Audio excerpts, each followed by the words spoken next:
Okay, let's take a look at this essay for the short story 11. Have you ever been blamed for something you didn't do?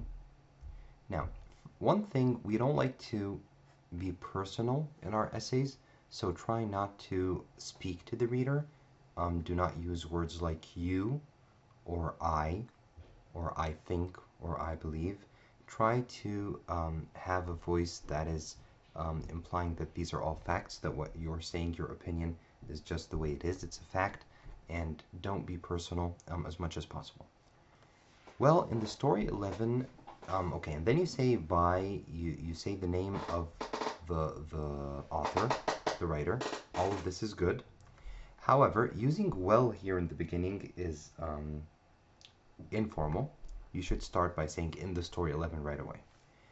The narrator of school gets given an ugly sweater. Now, we know the name of the narrator. Okay, the narrator here is Rachel. So do not say the narrator of school, doesn't make sense, but do not say the narrator. Use Rachel instead if you know the name of the person who is speaking. If you don't, then you can use the narrator or the protagonist and so on.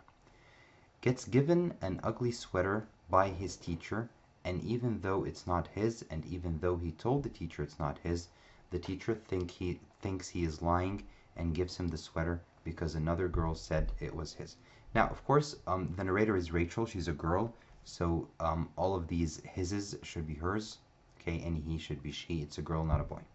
Now, gets given, the passive tense here is not something we like to use a lot, the passive voice. So instead, you could say who gave her the teacher the sweater, which is a teacher. So you could say Mrs. Price gives Rachel a sweater and insists that this sweater is hers, even though so and so and so. Okay. The teacher believed the sweater belonged to the narrator, again say Rachel, because Rachel was the only one that did not instantly say the sweater was not hers. Now, when we talk about a person, we can use who and we can use that. However, who is a little bit better. So if you have that choice, try to use who for people and that and which for things. You don't have to use that at all. So here I would prefer saying the narrator, because the narrator or Rachel was the only one who did not instantly say that the sweater was not hers. A girl also said the sweater belonged to him, and to the teacher's recollection, the sweater belonged to the narrator. Now, this is a run-on sentence, and it's a very long sentence. You can't have a comma here by itself. You could put an and after the comma, but it would still be very long. I would prefer a period and then a new sentence here, like furthermore, moreover, also, in addition, a girl said that the sweater belonged to Rachel. Now, you started your first reason here for why the teacher acted that way, because here in the introduction you say that the teacher believed the sweater belonged to Rachel because Rachel was the only one who didn't say it was hers. The second reason I can see is that a girl said the sweater belonged to Rachel, and then the last one would be that the teacher's recollection, the sweater belonged to Rachel as well. Okay, you do have a sentence before that where you also give some reasons. I can't see 3 clear reasons. I would prefer 3 clear reasons and then 3 clear paragraphs, one for each reason afterwards. So here's my first body paragraph for my first reason. You started with a quote from the story, and that's very important to use quotes to prove your opinion. But you don't need to do this. Actually, it's not really advisable to do so at all.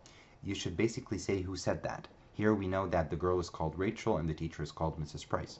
So not mine, says everybody. That's not, I don't, you're not mine. Rachel said Rachel, okay? The narrator sounded as if she was not sure if the sweater was hers or not, whereas everyone else knew instantly the sweater was not theirs. This hints, this is an ambiguous pronoun because you're saying this referring to all of the sentence you've just written before. You should have said this instance hints, this sentence, this conversation, this problem, this thing, this idea, whatever you're talking about. So say this and then a noun for this to refer to. Hints at the sweater being owned by the narrator and that she just forgot it was hers because the sweater had been in the lost and found something for so long in the lost and found compartment, in the lost and found room, the lost and found section, something like that for so long. Then you start the next one with also a quote. So it's good that you're using a quote in each of your paragraphs, and that's really important. But you don't necessarily need to start each sentence, each paragraph, sorry, with them. You could first give your reasoning, state your reason in a clear, short sentence at the beginning, then give me a quote to prove that reason. But don't just start with the quote right away, even though you can sometimes, but doing that for all 3 paragraphs is not that good. Okay, Sylvia Salvar says, I think it belongs to Rachel. Again, you don't need to write this. Another student confirming with the teacher's thoughts of whom the sweater belonged to is compelling evidence. Another student confirming with the teacher's thought of whom the sweater belonged to is compelling evidence. All of the sentence is passive, and it's really quite complicated. You could write it in a clearer way by saying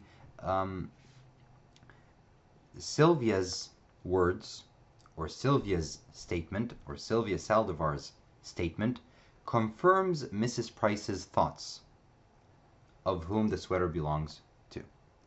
Or, Sylvia Saldivar's statement is compelling evidence for why Mrs. Price acted the way she did.